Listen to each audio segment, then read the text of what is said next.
کسی دوسرے ملک میں ہوتے ہیں تو یہاں پہ آپ کے رشتے دار نہیں ہوتے، یہاں پہ آپ کی زبان نہیں ہوتی، یہاں پہ آپ کے اپنے لوگ نہیں ہوتے، تو آپ کو بہت ساری مشکلات کا سامنا کرنا پڑتا ہے، زبان کے حوالے سے، ماحول کے حوالے سے، لوگوں کے حوالے سے، فائنانشیل چیلنجز رہتے ہیں، آپ کو جابس کے حوالے سے آپ کے ایشوز رہتے ہیں۔ بالکل۔ طلحہ یہ بتائیے ٹیلی کام انجینئرنگ کس طرح کا سیکٹر ہے یو اے ای کے لیے، اور یہاں پاکستانیوں کے لیے کیا جگہ بنتی ہے اس سیکٹر میں جابس کو لے کے؟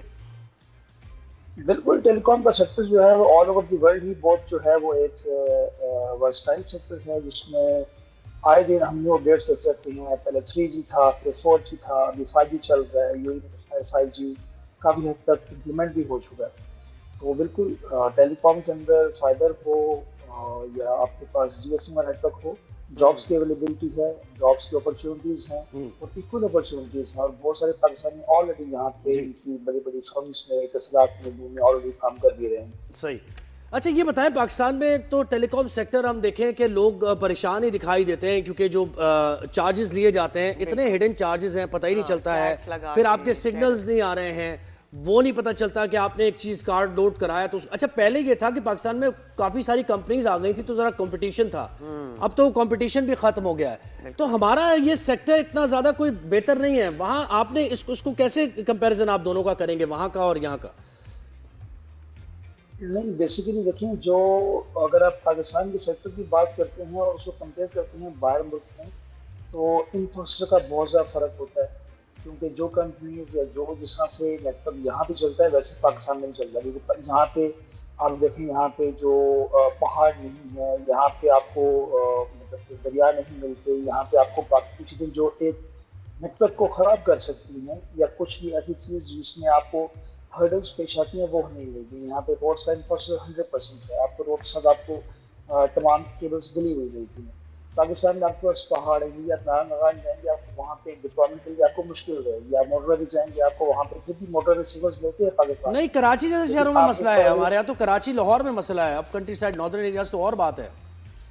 سم ٹائمز رہتا ہے کنوینس کے حوالے سے، کنزیومرز کے حوالے سے، کنزیومرز بڑھ گئے ہیں یا کوئی اس طرح سے ہے، لیکن اگر آپ دیکھیں تو پاکستان کی سروسز کافی حد تک بیٹر ہے ان ملکوں میں جن کا سیم انفراسٹرکچر رہے گا پاکستان کی طرح کا۔ رائٹ۔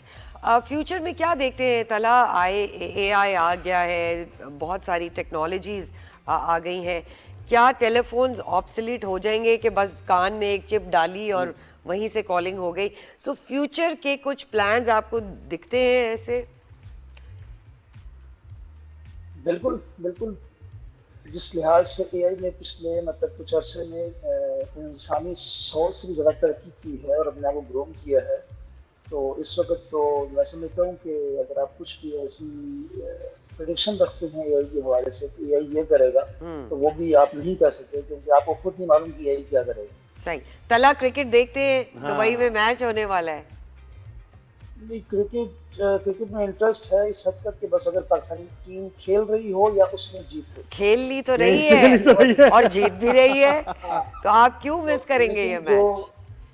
اصل میں بات یہ ہے کہ آپ کی بات بالکل صحیح ہے، لیکن کچھ جاب ٹائمز بھی اس طرح سے ہیں اور کچھ مطلب مصروفیت اس طرح سے رہتی ہیں۔ بھائی چھٹی ہونی چاہیے، نیشنل ڈے بنا دینی چاہیے، انڈیا پاکستان اگر کھیل رہا ہو انشاءاللہ اور پاکستان جیت رہا ہو، اگر پاکستان میں ہو تو باہر والے تو کہتے ہیں کہ آپ نے 24 آورس میں سے جو ہے وہ 8 گھنٹے آپ نے ہمیں دینے ہیں جو آپ نے کرنے کا۔ تو انڈین جو فرینڈز ہیں وہ پھر ایک دوسرے کی مطلب جب انڈیا جیتتا ہے تو مشکل ہو جاتا ہوگا نا بیٹھنا کہ یار اب کیسے ٹریٹس دیتے ہیں، وہ لوگ انجوائے کرتے ہیں، سیلیبریٹ کرتے ہیں۔ ہم لاسٹ جب ورلڈ کپ جیتے تھے ہم لوگوں کو ٹریٹس ان لوگوں نے دی تھی۔ ہاں پھر وہ ایک ہوتا ہے کہ آپ کی ٹیم ہار گئی، آپ نہیں کچھ کر پائے، وہ تو ڈیفینیٹلی ہم نے فیس کیا، لیکن اس کے بعد ہمیں ٹریٹ بھی ہم لوگوں کو ملی تھی کہ آپ لوگ جیت گئے، آپ لوگ ہمیں ٹریٹ دو۔ اچھا خیر، اب دوبارہ طلحہ میں ایک اور سوال آپ سے، یہ تو کرکٹ کی بات ہو گئی، جیسے یہاں پر ٹیکس لگے ہوئے ہیں ٹیلی کام سیکٹر میں، جتنی بھی یہ سیلولر کمپنیز ہیں، کیا وہاں بھی ایسا ہی ہے؟ اتنا ہی مہنگا ہے وہاں بھی یہ سسٹم کمیونیکیشن کا؟ نہیں، یو اے کے اندر بس ایک آپ کو ویٹ ہی ملتا ہے جو کہ ہر 100 درہم کے 5 درہم بنتا ہے، تو ویٹ کا ساتھ پے کرتے ہیں، باقی کوئی بھی withholding tax, sales tax, corporate tax, کوئی بھی ٹیکس یہاں پہ نہیں ہے، جسٹ یہ ٹیکس فری کنٹری ہے، تو یہ آپ کو ایکول اپرچونٹی دیتا ہے ہر طرح سے، آپ کا بس ایک 5% کا ویٹ ہی ہے جو آپ کو پے کرنا ہوتا ہے۔ صحیح ہے. اور پاکستان کب آنا ہے آپ کا, کب چکر لے گا؟ میں ریسنٹلی پاکستان میں تھا, ایک مہینے کے لیے. میں 3 سال بعد پاکستان گیا تھا, اور میں ابھی جسٹ ایک ویک پہلے پاکستان سے واپس آیا ہوں. تو بس کچھ جابس کے حوالے سے تھا, کچھ لوگوں کو گائیڈنگ وغیرہ کرنی تھی. ہمارا ایک پروجیکٹ ہے ایمرس ہیلپ کمیونٹی کا, اس کے حوالے سے ہم گائڈ کرتے ہیں اپنے پاکستانی بہن بھائیوں کو کہ یہاں پہ آپ کو جابس کی سرچ کرنی ہے, انگلش میں جانا ہے, سیریز بنا کے دیتے ہیں. اور ایک مطلب کہ کچھ لوگ اپنا فیوچر بیٹر کر لیں اس حوالے سے. تو اس حوالے سے کافی ساری میٹنگس جو ہیں وہ آرائن تھی, اس کے لیے پاکستان جا رہا ہوا ہے. زبردست. چودھری طلحہ احمد, ٹیلی کام انجینئر فرام UAE, آپ کا بہت بہت شکریہ. ہمیں جوائن کیا اور بڑے مزے کی باتیں کی ہیں طلحہ نے. تو جناب ایک چھوٹی سی بریک کا وقت ہوا ہے, کہیں مت جائے گا. We shall be right back.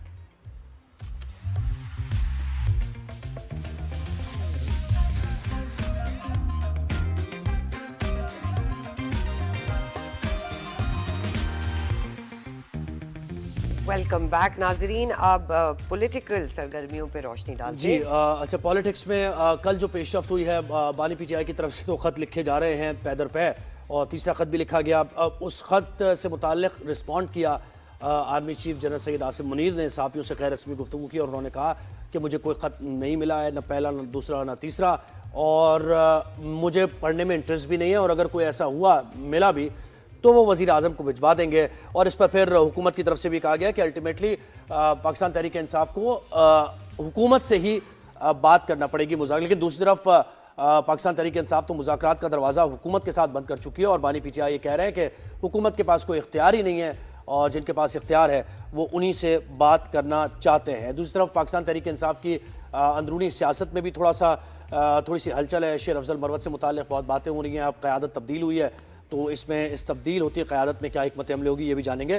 تو ہمارے ساتھ ہمیں جوائن کیا ہے فیصل چودھری صاحب نے, PTI رہنما ہیں, ان کو ویلکم کرتے ہیں شو پہ. فیصل صاحب شکریہ, آپ نے وقت دیا. پہلے تو بتائیں مطلب گرفتاری آپ کی ہوئی تھی, خیر خیریت سے ماشاءاللہ واپس آ گئے ہیں آپ, کوئی مسئلے مسائل کوئی پرابلم تو نہیں ہوئی؟ نہیں سر, اپنا معاملات حل ہو گئے تھے. وہ کوئی معافی نامہ کہہ رہے تھے, تو میں نے کہا جی معافی کس بات کی, اگر کوئی جرم کرے تو معافی مانگیں گے, جب نہیں کریں گے تو پھر تو کبھی بھی نہیں مانگیں گے. تو جذباتی کیوں ہو گئے تھے؟ چلتا رہتا ہے. اتنا جذباتی کیوں ہو گئے تھے؟ کہتے ہیں نا ایسے کاموں میں ایسا ہو جاتا ہے. اچھا سر, وہ کبھی کبھار ہو جاتا ہے, but I did not like it. وہ کوئی اچھا کام تو نہیں تھا, پر anyways چلے وہ تو خیر ہو جاتا ہے. فیصل صاحب یہ بتائیے, PTI کی سیاست ہر دن ایک نیا موڑ اختیار کرتی نظر آ رہی ہے. کبھی کہا جاتا ہے کہ جی خط لکھا, پھر ایک نہیں دو اور پھر تین خطوط کی بات ہوتی ہے. لیکن کل جیسے آرمی چیف کا بیان آیا سامنے کہ جی میں تو مجھے کوئی خط نہیں ملا, اور یہ خط کی باتوں انہوں نے بالکل ڈینائی کر دی ہیں. تو کیا سمجھے ہم ان کی اس سٹیٹمنٹ سے؟ یہ جو نام ہے تمہارے نام آتے ہیں, یہ کھلے خط سر عام آتے ہیں. ٹھیک ہے, وہ ان کا ایک موقف ہے, ہم جو ہے وہ احترام کرتے ہیں. ان کا ثوابدید ہے کہ وہ اپنا موقف جو بھی دیں. پہلے تو سیکیورٹی ذرائع سے خبریں آتی تھیں, آرمی چیف صاحب کا سامنے آ کے بیان دینا خوش آئند بات ہے. فارمر پرائم منسٹر نے ان کور کانفلکٹس کی طرف کا ذکر کیا ہے, جو اس وقت ان کی نظر میں فوج اور عوام کے درمیان جو گیپس ہیں, ایک خلیج ہے, اس کو کوئی مانے نہ مانے, وہ اس کو انہوں نے ہائی لائٹ کیا ہے. اور یہ ضروری ہے. دیکھیے فوج جو ہوتی ہے وہ کوئی بھی جنگ لڑی ہو, ہماری فوج دہشت گردی کے خلاف بہت بڑی جنگ لڑی ہے, بچے شہادتیں دے رہے ہیں, وہ ہم میں سے ہیں, ہم ان شہیدوں کا بہت احترام کرتے ہیں. میں تو خاص کر ہمارا ضلع جہلم ہے, میرے تو ہر گاؤں میں شہید ہیں, غازی ہیں ہر گھر میں. تو انہوں نے یہ کہا ہے کہ جو فوج ہمیشہ قوم کے دم پہ لڑتی ہے, یعنی فوج کے پیچھے بھی ایک فوج ہوتی ہے جس کو عوام کہتے ہیں. تو کچھ ایسی پالیسیز ہیں جس میں مائنورٹی کو میجورٹی کے اوپر امپوز کرنا, 26 امینڈمنٹ کے ذریعے نظام عدل کو تہس نہس کرنا, پیکا کے تحت جو مین اسٹریم میڈیا آلریڈی گیگڈ ہے اس کو مزید سختی کرنا, اور پھر جو سوشل میڈیا اور انٹرنیٹ پہ جو اختلاف رائے کا اظہار ہوتا ہے اس کو گیگ کرنا. معاشی عدم استحکام جو ہے وہ بھی اس کی ایک وجہ ہے, کیونکہ سیاسی عدم استحکام کے بغیر تو معاشی جمود ٹوٹے گا نہیں. پھر جو بڑھتی ہوئی دہشت گردی ہے خاص کر کے پی اور بلوچستان میں, وہ بہت زیادہ اس پہ توجہ کی ضرورت ہے. تو یہ تمام جو امور ہیں یہ ان پہ اسٹیبلشمنٹ کو اپنی پالیسیوں پہ نظر ثانی کرنی پڑے گی. دیکھیے 2.5 سال سے پی ٹی آئی کے ساتھ جو ہو رہا ہے، اور پی ٹی آئی کے جو لوگ ہیں وہ ریاست پاکستان کے شہری ہیں نا، باہر سے تو ہیں نہیں. ہاں، جو ان کے حقوق ہیں آئین اور قانون کے مطابق وہ ان کو ملنے چاہیے. پاکستان انٹرنیشنل کووننٹس کا بھی سگنیٹری ہے، جس کے تحت ریاست پاکستان جو ہے بین الاقوامی معاہدوں کے تحت، جس کے تحت بہت ساری تجارتی کنسیشنز ملتی ہیں، بہت سارے ٹیکس ریبیٹس ملتے ہیں پاکستان کو، اور ان کا مطمع نظر پاکستان میں رول آف لا ہے. یہ معاملات کو اس طرح سے برش سائڈ نہیں کیا جا سکتا. یہ اناؤں کا مسئلہ نہیں ہے، یہ ملک کا مسئلہ ہے، یہ میرا، آپ کا، دیکھنے والوں کا، سب کا مسئلہ ہے. اور یہ مسائل کسی اور عمران خان صاحب نے تو اسپیسیفکلی کہا کہ نہ تو میرے کیسز میں کنسیشن چاہیے، نہ اپنی پارٹی کے لیے کوئی فیور چاہیے. صحیح. تو وہ جو معاملات بات کر رہے ہیں پاکستان کے درپیش چیلنجز کی بات کریں. آئی تھنک کہ اس کا جواب جو آیا ہے وہ جواب اگر یہ ہوتا کہ ان معاملات پہ ہمیں علم ہے اور ہم اس پہ کام کر رہے ہیں اور ہم چاہتے ہیں کہ پاکستان کو مشکلات سے نکالے تو زیادہ بہتر ہوتا. اینویز جواب تو آ گیا، لیکن اور یہ کہا جا رہا ہے کہ چوتھا خط بھی لکھا جائے گا. اور وہ ایک غالب کا شعر مجھے یاد آ رہا ہے اس پر کہ قاصد کے آتے آتے خط ایک اور لکھ رکھوں، میں جانتا ہوں کیا وہ لکھیں گے جواب میں. تو جواب تو آپ کو وہی آ رہا ہے. جواب تو وہی آ رہا ہے. وہ کہہ رہا ہے کہ میں تو اگر کوئی ایسے آتا بھی ہے خط یا میں دیکھتا بھی ہوں تو میں وزیر اعظم کو بھجوا دوں گا. تو وہ کہہ رہے ہیں کہ وزیر اعظم سے بات کریں، حکومت سے بات کریں، لیکن بانی پی ٹی آئی یا تو کہہ رہے ہیں اسٹیبلشمنٹ سے کہ میرے مسائل آپ حل کریں، یا پھر ان کو ذمہ دار ٹھہرا رہے ہیں. تو اس طرح معاملہ چل رہا ہے. دیکھیے جو ہے بات یہ ہے کہ ہم نے وزیر اعظم کو اور سیاسی جو پارٹ ہے اس اسٹیبلشمنٹ کا، جس کا یہ ساتھ دے رہے ہیں آج کل حکومت جس کو کہتے ہیں، ہم ان سے بات کر چکے ہیں. ہم نے اپنے ڈیلیگیشنز بھیجے ہیں، لیکن وہ اتنی بااختیار نہیں ہیں، بلکہ بہت ہی کمزور ہیں. آپ دیکھیں نا، عمران خان صاحب سے ملاقات نہیں کروا سکے مذاکراتی کمیٹی کی، اس بات کے باوجود کہ بہت مخلصانہ کوششیں کی گئی. رانا ثناء اللہ صاحب نے، اسپیکر صاحب نے، عرفان صدیقی نے، اپنا اسحاق ڈار نے بڑی کوشش کی، لیکن نہیں، ان کی بات کسی نے مانی نہیں. اب میں نے تو رات کو بھی یہ عرض کی ہے کہ حکومت اگر سنجیدہ ہے یا بااختیار خود کو ہے ظاہر کرنا چاہتی ہے تو چودھری اجاز صاحب کے پروڈکشن آرڈرز ہیں. یوسف رضا گیلانی صاحب سینٹ کا اجلاس چیئر نہیں کر رہے احتجاجاً، تو اس پہ عمل درآمد کرا دیا جائے. دیکھیے نا، صرف آپ بات تو اس سے کریں گے کہ جس کا کوئی اثر رسوخ ہو. پاکستانی اسٹیبلشمنٹ کا بہت ڈیپ فٹ پرنٹ ہے پاکستان کی سسٹم میں اور خاص کر پولیٹکس میں. اسی لیے کل عمران خان صاحب نے یہ کہا نا کہ اگر جب آئی ایس پی آر یہ کہتا ہے کہ ہمارا سیاست سے تعلق کوئی نہیں ہے تو لوگوں کے شعور کا مذاق اڑانے کے مترادف ہے. یعنی لوگوں بچہ جانتا ہے کہ ہمارے ملک میں اسٹیبلشمنٹ کا کیا کردار رہا ہے یا رہے گا فیوچر میں بھی، جب تک کوئی معاملہ جو ہے وہ خود نہ سوچیں. اور یہ ایک کور ایشو ہے، اس کی وجہ سے بہت سارے پرابلمز ہوتے ہیں. جس طرح سے ایک منورٹی گورنمنٹ کو میجورٹی کے اوپر لگایا گیا، ہم سب نے دیکھا جس طرح سے دھاندلی ہوئی، کون لوگ گئے جنہوں نے بکسے اٹھائے، جنہوں نے دھمکیاں دیں، لوگوں کو مارا. نواز شریف کا جو آر او ہے اس کو رات کو 3:30 بجے ٹرانسفر کیا گیا، چیف الیکشن کمشنر کو بلا کے جس طرح سے بےعزتی کی گئی، پھر سارا الیکشن کا فراڈ ہوا. تو یہ باتیں جو ہیں ان پہ یہ اب وہ دور نہیں ہے. سوشل میڈیا میں ہر چیز آ جاتی ہے. فیصل صاحب ایک اندرونی آپ کی پولیٹکس کی تو بات کریں گے، ایک اور اس خط سے متعلق، یعنی کیا کوشش کیا ہے بانی پی ٹی آئی، یعنی کوئی سٹیٹمنٹ ریکارڈ کروانا چاہ رہے ہیں، وہ انٹرنیشنلی کوئی میسج دینا چاہ رہے ہیں، ایک کے بعد ایک خط لکھنا اور انہی لوگوں کو ایڈریس کرنا، اس میں ان کو کہنا کہ وہ اختیار آپ کا ہے. کیا ڈیسپریشن ہے یا انٹرنیشنلی ایک کیس وہ بنانا چاہ رہے ہیں، بلڈ کرنا چاہ رہے ہیں؟ مقصد کیا ہے ان کا یہ خط لکھنے کے پیچھے؟ ضرور دو چیزیں ہیں نا. دیکھیے، ایک تو یہ ہے کہ آپ کبوتر کی طرح آنکھیں بند کر لیں بلی کو دیکھ کے. یعنی پاکستان کو جو مشکلات ہیں اس وقت، جو پاکستان میں سیاسی عدم استحکام ہے، معاشی جمود ہے، بڑھتا ہوا دہشت گردی ہے، پاکستان کے لوگوں کی پرابلم ہے، مہنگائی ہے، زندگی دوبھر ہے، انمپلائمنٹ ہے، گروتھ ریٹ زیرو ہے، بہت ساری اس طرح کے جو کامن آدمی کے مسائل ہیں. یا تو آپ ان سے آنکھیں موند لیں، یا اور عمران خان صاحب بطور سابق وزیر اعظم اس چیز کو تو ہائی لائٹ کریں گے.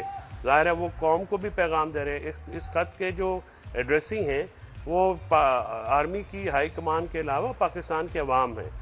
فوج ہے، پاکستان میں آپ انٹیلیجنشیا ہے، صحافی ہیں، وکلا ہیں. عمران خان ایک پاپولر لیڈر ہیں، عوام کی نبض پہ ان کا ہاتھ ہے.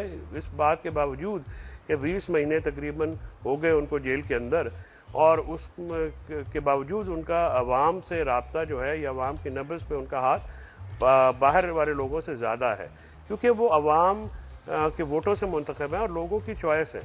زیادہ جو لوگوں کی چوائس ہوتا ہے اس کو لوگوں کے احساسات کا بھی پرواہ ہوتی ہے. جو لوگ فارم 47 کے ذریعے آئیں گے، ظاہر ہے وہ پھر آپ کے میرے ووٹوں سے نہیں آئیں گے تو میری اور آپ کی تو پرواہ نہیں کریں گے. ان کا ایونیو اور ہے، وہ تو ایونیو جو ہے پاورفل اسٹیبلشمنٹ کے ساتھ مل کے جو ہے وہ آئیں گے الیکشن فراڈ کر کے، جس کو فائز عیسیٰ جو ہے وہ جوڈیشل کور دے دے گا. آپ جوڈیشری کے ساتھ جو ہوا ہے، آپ دیکھیے کہ یہ کسی ایک جج کا معاملہ نہیں ہے، نظام عدل کو جو ہے وہ زمین بوس کر دیا گیا ہے.